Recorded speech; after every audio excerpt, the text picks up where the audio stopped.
प्यारे सज्जनों, इंसान को कभी कभी लगता है कि वो ईश्वर से प्रार्थना तो खूब करता है, लेकिन उसकी सुनी नहीं जाती। आखिर क्या कारण है? क्यों हमारी प्रार्थनाएं नाकाम हो जाती हैं? पहले आप ये जान लीजिए कि जैसे व्यवसाय और लेन देन की तरह ही प्रार्थनाएं भी असफल होती हैं।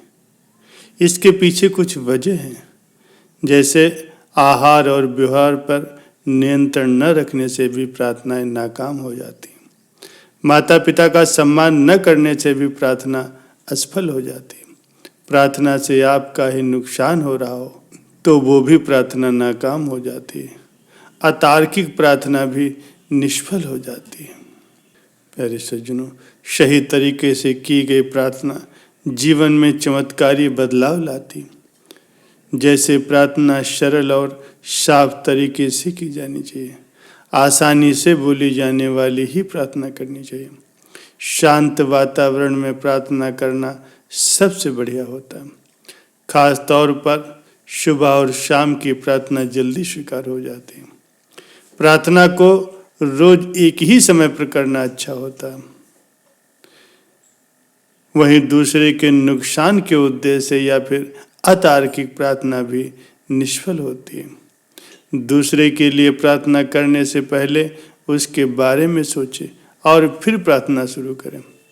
अगर आपने ये नियम बनाए हैं तो यकीन मानिए आपकी प्रार्थना फिर चाहे वो धन की हो या फिर किसी और चीज़ की हो, वो अवश्य ही पूरी होगी।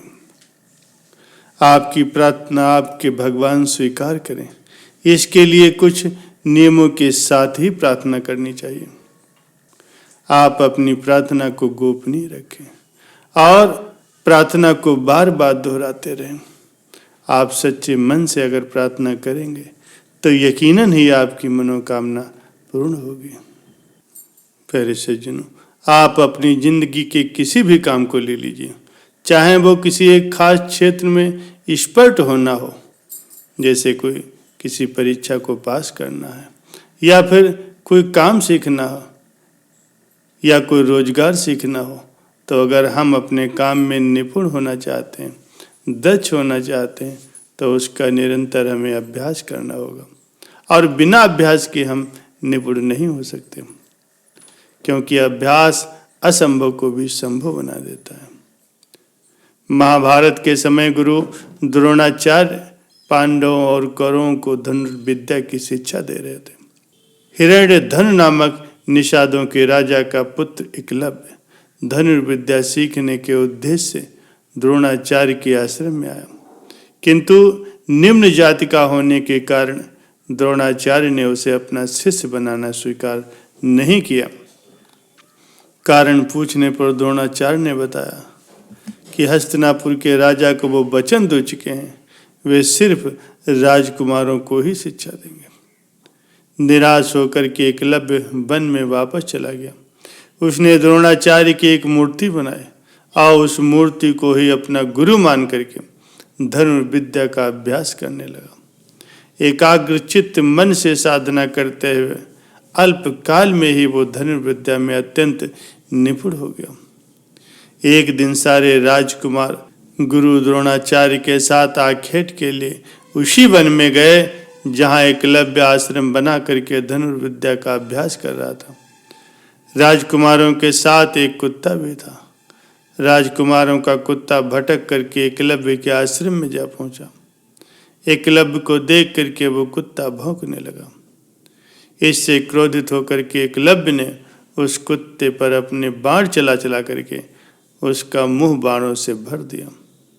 एकलव्य ने इस कौशल से बाण चलाए थे कि कुत्ते को किसी भी प्रकार की चोट नहीं लगी, किंतु बाणों से विंध जाने के कारण उसका भौंकना बंद हो गया। कुत्ते के वापस लौटने पर जब अर्जुन ने धनुर्विद्या के उस कौशल को देखा तो वो द्रोणाचार्य से बोले, हे गुरुदेव, इस कुत्ते के मुंह में जिस कौशल से बाण चलाए गए हैं, इससे तो यही प्रतीत होता है कि यहाँ पर कोई मुझसे भी बड़ा धनुर्धर रहता है। अपने सभी शिष्यों को ले जा करके द्रोणाचार्य एकलव्य के पास पहुँचे और पूछा, हे वत्स, क्या ये बाण तुम ही ने चलाए? एकलव्य ने स्वीकार किया। तो द्रोणाचार्य ने उनसे प्रश्न किया, तुम्हें ये धनुर्विद्या की शिक्षा देने वाला कौन है? एकलव्य ने उत्तर दिया, गुरुदेव, मैंने तो आपको ही गुरु स्वीकार करके धनुर्विद्या सीखी। इतना कह करके उसने द्रोणाचार्य को उनकी मूर्ति के समक्ष ले जाकर के खड़ा कर दिया और कहा कि मैं रोज ही आपकी मूर्ति की वंदना करता हूँ, आपसे प्रार्थना करता हूँ और बाण चलाने का मैं कड़ा अभ्यास करता हूँ, और इसी अभ्यास के चलते ही मैं आज आपके सामने धनुष पकड़ने के लायक हुआ हूँ। द्रोणाचार्य ने कहा, तुम धन्य हो वत्स, तुम्हारे अभ्यास ने ही तुम्हें इतना श्रेष्ठ धनुर्धर बनाया, और आज मैं समझ गया कि अभ्यास ही सबसे बड़ा गुरु है। प्यारे सज्जनों, हमें निरंतर ही अभ्यास, निरंतर ही प्रार्थना करनी चाहिए, और कड़ी मेहनत और लगन से किसी काम को करने से उस काम में निपुणता हासिल हो सकती है। प्यारे सज्जनों, अभ्यास से ही किसी चीज में श्रेष्ठता पाई जा सकती है। जैसे प्रार्थना करते हैं तो ईश्वर हमारी, उसी प्रकार से जब हम ईश्वर से प्रार्थना करते हैं तो ईश्वर भी हमारी प्रार्थना जरूर सुनते हैं, क्योंकि भगवान तो सबके मन की जानते हैं। भगवान को कोई ढोंग, कोई दिखावा पसंद नहीं है। मीरा जी जब भगवान श्री कृष्ण के लिए गाती थी तो भगवान बड़े ध्यान से सुनते थे। सूरदास जी भी जब पद गाते थे तब भी भगवान सुनते थे।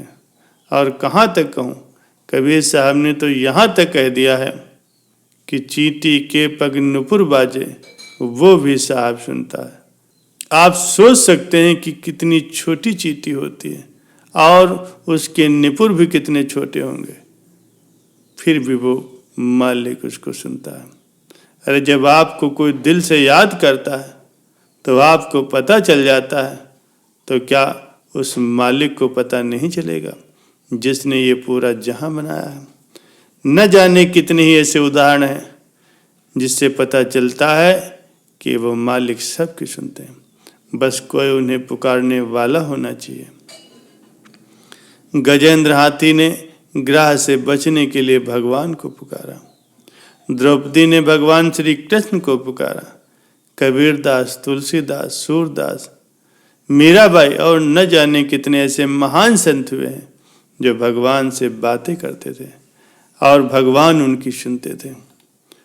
जब एक इंसान का भगवान पे शक नहीं, हक हो जाता है, तो मत पूछो फिर कैसा चमत्कार हो जाता है। जो अब तक नहीं हुआ वो हो जाता है, बन के रोशनी वो सारा अंधेरा दूर कर जाता है। प्यारे सज्जनों, भगवान सहज हैं, वो सिर्फ प्रेम, श्रद्धा और भाव के रूप हैं। जब तक आपके दिल में ये सच्चे भाव नहीं होंगे वो आपको महसूस नहीं होंगे। जब आपका जीवन शुभ कर्मों से भरा होगा, किसी का जब आप बुरा नहीं चाहेंगे, दिल नहीं दुखाएंगे, तब ये विश्वास रखना कि भगवान आपके साथ जरूर है। आपके जीवन में कभी भी अगर कोई ऐसा पल आए जब आप किसी की मदद कर सकते हैं और आपके दिल से आवाज आए, तो ऐसा जरूर करें, क्योंकि जो खुद की और दूसरों की मदद करता है तो भगवान भी उसी की मदद करते हैं।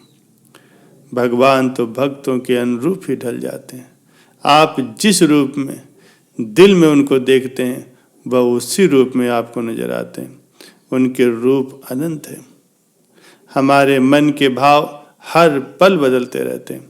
ऐसे भावों को, इच्छाओं को भगवान कभी नहीं सुनते, लेकिन एक क्षण ऐसा भाव जो आपके दिल से जुड़ा है, जो निष्काम है, उसको भगवान जरूर सुनते हैं। वो किसी भी रूप में आपको इशारा जरूर करते हैं।